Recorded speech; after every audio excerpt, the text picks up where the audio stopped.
Hi, in this video I'm going to talk a little bit about moving expenses. I actually know quite a bit about it because I've moved across the country a few times. Some of the questions are, what are the top costs to consider when creating a moving budget?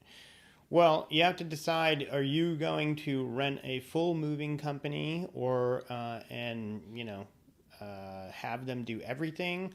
Or are you going to rent a truck and drive it yourself, or what you're going to do? So obviously having a full moving company that also packs all your stuff and just takes it all off your hand is going to be the most expensive. The least expensive is going to be you renting a truck, loading it all yourself, driving the truck and unloading it. So you have to decide, where in that range you're going to fall. You also have moving supplies, packing supplies, things like that. So that's kind of the first decision you're going to make. You might want to price out both and see. Another question is, what frequently forgotten moving costs should homeowners and or renters budget for?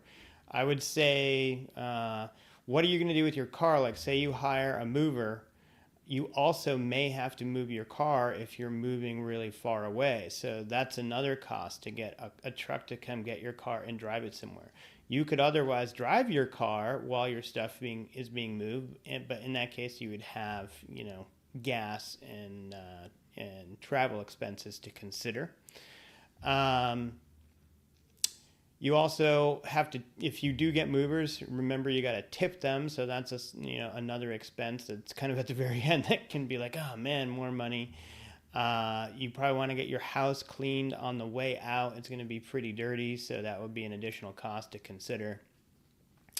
Another question is, do you have any suggestions on ways to cut moving costs? Well, what I did, I actually moved across the country twice. One time I moved actually from California to Austin and then Austin to Florida. So half the country twice. The first leg of the trip, I used a moving company.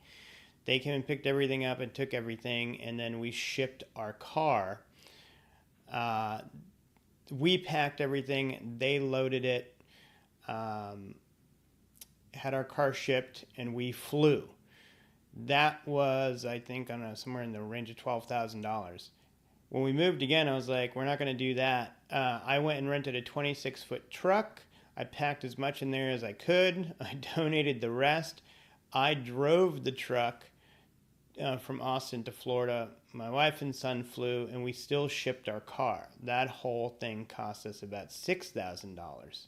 I could have gotten a car trailer for behind the truck and towed the car and avoided that cost, but the truck was pretty long, 26 feet as it was, and I was a little sketched out about also pulling, another 15-foot trailer behind that, so I opted to go the safer route. But there's a good example of some moving costs. How much can a move drain your wallet if you're not prepared for the cost? Well, I actually just kind of answered that. Like I said, I think could be anywhere from $4,000 to $12,000 roughly. Of course, it depends on how big your house is, how much stuff you have, and things like that. So you just really have to get an estimate, but it's not necessarily going to be cheap. Are there different things to prioritize based on a long distance versus short distance move? Well, those are completely different things. I will say this, though. On my second leg, and I should have mentioned this, it was what I did in terms of packing was there's a bunch of websites where you can just go hire local people to come and lift furniture into the truck. So I paid someone to come to the house, load the truck, and then a different group of people on the other end to come to the house and unload the truck. I did that for the long distance move, but we also then moved locally in our town, and I did the same thing for that. So I rented a truck, I picked it up, I hired a loading and unloading crew to come help me do all that, so I didn't have to get a friend or try to do it all myself. And that was very effective price-wise and worked out great. So I would definitely recommend that. There you go. Hope that helps. Bye.